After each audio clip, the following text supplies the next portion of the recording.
Assalamualaikum warahmatullahi wabarakatuh. Perkenalkan, saya Sawitri Johni dengan NIM 2536988 dari Prodi Ilmu Hukum. Baiklah, pada kesempatan kali ini saya akan menjelaskan rangkuman materi yang saya dapatkan dari kelompok Civitas Justitia mengenai topik lembaga negara. Lembaga negara adalah organisasi yang menjalankan pemerintahan dan membantu mengatur kehidupan di negara. Ada 3 lembaga utama negara. Yang pertama yaitu ada eksekutif yang diisi oleh presiden, wakil presiden, dan para menteri yang bertugas untuk menjalankan dan mengelola pemerintahan. Yang kedua yaitu ada legislatif diisi oleh MPR, DPR, dan DPD yang tugasnya yaitu membuat undang-undang dan sebagai wakil rakyat.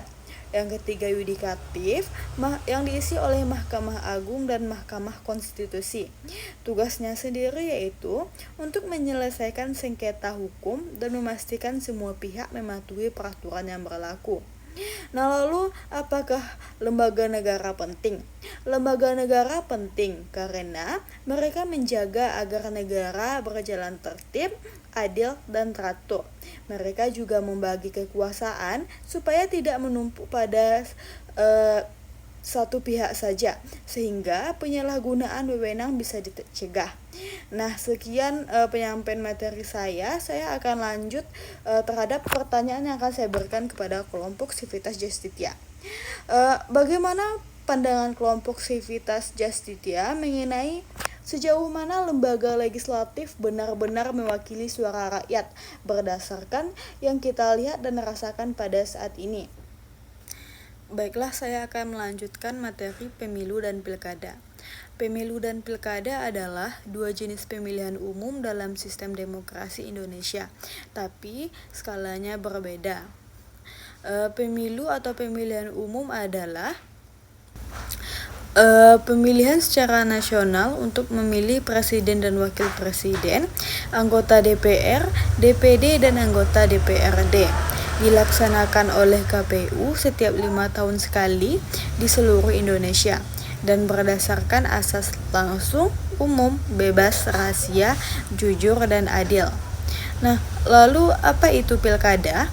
Pilkada atau pemilihan kepala daerah merupakan pemilihan pemimpin di tingkat daerah, yaitu gubernur, bupati, dan wali kota, beserta wakilnya.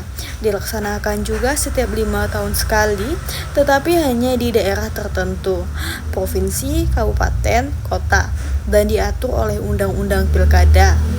Lalu permasalahan terbesar di pemilu ini. Permasalahannya terbesar dalam pemilu Indonesia selama ini berpusat pada kecurangan, ketidakpercayaan publik, dan persoalan teknis penyelenggaraan. Kecurangan seperti politik uang atau money politics. Ini adalah intimidasi pemilih dan mengarahkan pilihan di TPS sering muncul dan merusak integritas hasil pemilu. Lanjut, yang saya ingin tanyakan adalah mengenai money politik ini, seperti yang dikatakan oleh kelompok Lex Veritas tadi, bahwa money politik ini penyebab utama lahirnya pejabat korup. Nah, lalu kenapa hukum di Indonesia masih belum bisa menyelesaikan masalah ini?